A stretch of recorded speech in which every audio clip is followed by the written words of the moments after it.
And he gave me my first lesson in the markets. And I bought 14 shares of Columbia Pictures. At 13, he gave you a lesson in the markets. Yeah, at 13.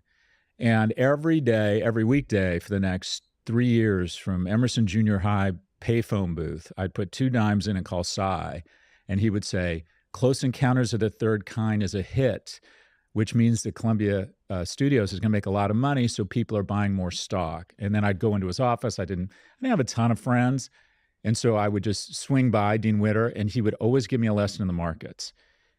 Had those two men not shown such generosity to you with their time and with that $200 bill, have you ever played out in your mind where you might be?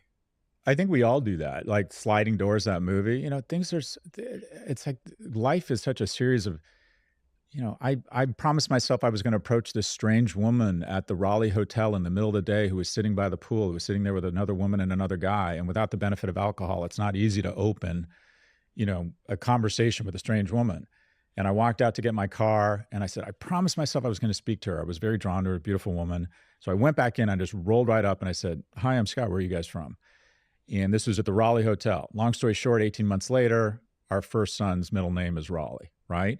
And what I tell people is that unless you're willing to take an uncomfortable risk, nothing wonderful is ever going to happen to you. I mean, a really uncomfortable risk. What you're doing here is an uncomfortable risk. It's public failure if it doesn't work. This podcast platform you're starting, most people aren't willing to take these risks. And a lot of this, not to get existential, a lot of this comes down to a huge unlock for me has been atheism. I think I have a very solid grasp of the finite nature of life. You're a young man, you're going to be my age in an instant. And the thing you're going to recognize is that, okay, in 30 or 40 years, everyone whose opinion you are worried about is going to be dead. And I have found that has been an enormous unlock for me, knowing that I'm going to, at some point sooner than I'd like, look into my kids' eyes and know our relationship is coming to an end. So I'm comfortable expressing my emotions, or more comfortable. I'm comfortable taking uncomfortable risks, knowing that if I call someone and ask them to invest, if I approach a strange woman in a bar and introduce myself, if I call an employee who I would never think would consider working for me, I'm not afraid of rejection, because I realize everyone I'm worried about being shamed by is going to be dead soon, and so am I. And so why wouldn't you live out life? Why wouldn't you live out loud? Why wouldn't you squeeze so much juice from this, lemon called life? It's really been an enormous unlock for me, because the reality, Steve, is that most people are not willing to take uncomfortable risks that might result in public shaming. It's embarrassing to get rejected by to express interest in someone and be sort of rejected. It's embarrassing to try and raise money and be rejected. It's embarrassing to start a business and not have it work. The majority of people aren't willing to take those uncomfortable risks. And the reason why you get outsized return as an entrepreneur, the reason why you get outsized returns when you're willing to approach strangers and ask for mentorship, friendship, express romantic interest, is because you are willing to endure rejection. The most overcompensated people in any organization are the salespeople. In terms of how hard and how smart they are, how hard they work and how smart they are relative to their compensation, hands down, the most overcompensated people that everyone resents are the salespeople, because they are willing to get out a big spoon and eat shit. Do not call me again. Okay, so what you're saying is I should follow up in a couple of weeks, right?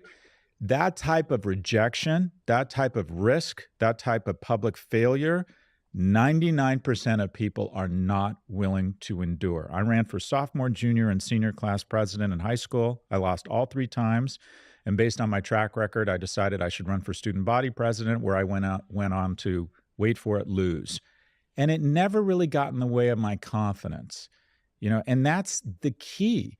If you want, and unfortunately, young men are told, don't try hard, or they feel like a loss of agency, or especially romantically, they're told, be careful in terms of expressing romantic interest. And if you don't know the difference between expressing interest and asking someone out for coffee and harassing them, you've got bigger problems.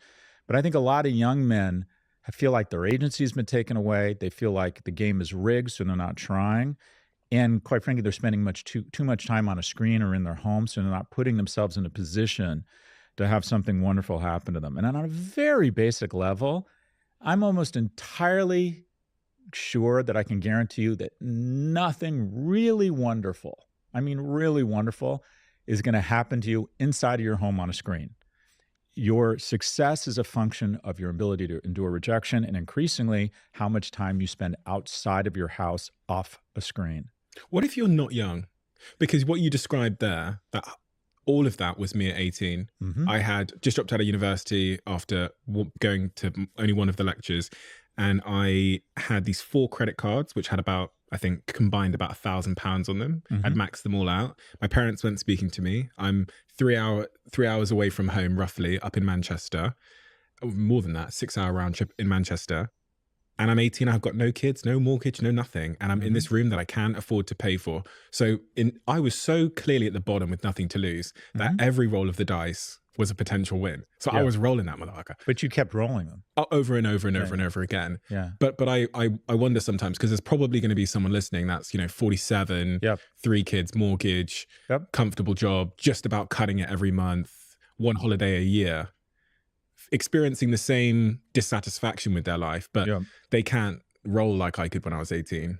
Look, the reality is when you have kids, everything changes. I think that probably the darkest moment for me, maybe personally or professionally, other than losing my mom, was the moment that was supposed to be the happiest. And that was when my first son was born. And you think that when this child's introduced to the world, it's going to be bright lights and angels singing. For me,